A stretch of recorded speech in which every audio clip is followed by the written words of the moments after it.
0세부터 100세까지 모두 다 책 읽는 다올 책사랑방입니다. 특별하고 소중한 사람과의 만남. 가장 중요한 건 눈에 보이지 않아 마음으로 찾아야지. 바로 어린 왕자에 나오는 글인데요. 어린 왕자 선생님이 들려줄게요. 나는 고장난 비행기 때문에 사하라 사막에 착륙하게 되면서 어린 왕자를 만나게 돼요. 양 한 마리를 그려달라는 어린 왕자의 부탁을 들어주면서 바오밥 나무와 꽃, 어린 왕자가 살던 작은 별 B162의 이야기를 듣게 되죠. 그리고 그가 살던 별을 떠나 여행을 하게 된 이유도 알게 돼요. 가장 큰 이유에는 어린 왕자가 특별하게 생각하는 존재이지만 건방지고 거만한 꽃이 있었어요. 어린 왕자는 사하라 사막에서 나를 만나기 전 별 6군데를 여행하였어요. 첫 번째 별에서 만난 사람은 왕이었는데 아무도 없는 작은 별에서 남을 지배하여 복종시키고만 싶어 했죠. 두 번째 별에는 허영심 많은 사람이 살았어요. 자신을 칭찬하는 말밖에는 듣지 않으려고 했죠. 세 번째 별에는 술고래가 살았습니다. 부끄러움을 잊기 위해 술을 마시는 그는 술 마시는 게 부끄럽다면서도 연거푸 술을 마셨답니다. 네 번째 별에는 사업가가 살았어요.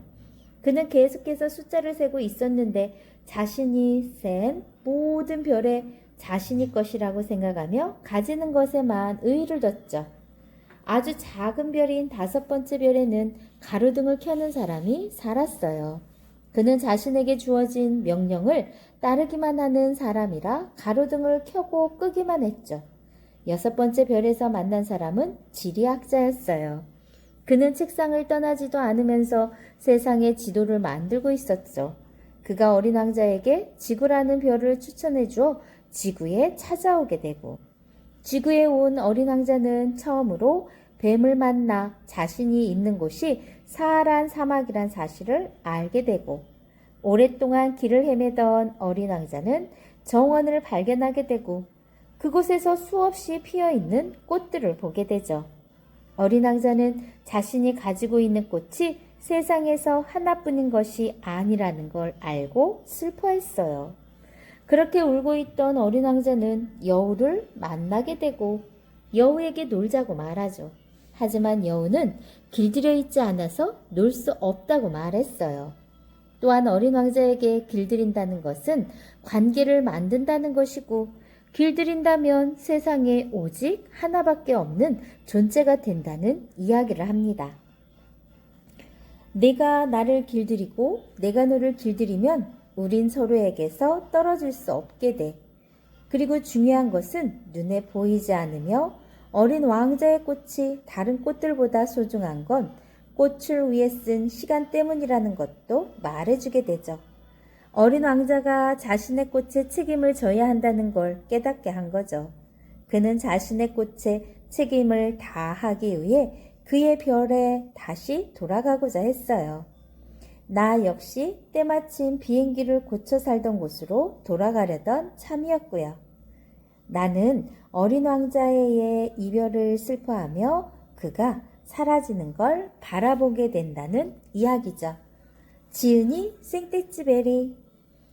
자, 어린 왕자 읽은 후 여러분들은 어떤 생각이 들었나요? 관계를 만든다는 건 서로를 길들이는 것이고 그러면 서로를 이 세상에 오직 하나뿐인 존재가 된다는 여우의 말은 많은 사람들에게 깊은 감동을 주었어요. 그리고 어린 왕자의 꽃을 통해 어떤 마음으로 바라보느냐에 따라 세상이 달라질 수 있다는 걸 깨달을 수 있게 했죠. 밤하늘을 밝히고 있는 수많은 별 중 하나는 어린 왕자가 사는 B612가 아닐까요? 생떼찌베리는 프랑스의 비행사이자 작가였어요. 그는 자신의 경험을 바탕으로 어린 왕자 외에도 난방 우편기, 야간 비행 등의 작품을 남겼답니다. 자, 여기에 많은 책들 어린 왕자 있죠? 이 책 말고도 한 10여 편이 더 있어요. 어린 왕자 책 읽고 싶은 친구는 충남 내포 신도시에 있는 다월 책사랑방으로 고고! 언제든 놀러오세요. 좋아요, 구독 꾹 눌러주시면 계속해서 좋은 책 소개해 드릴게요. 감사합니다.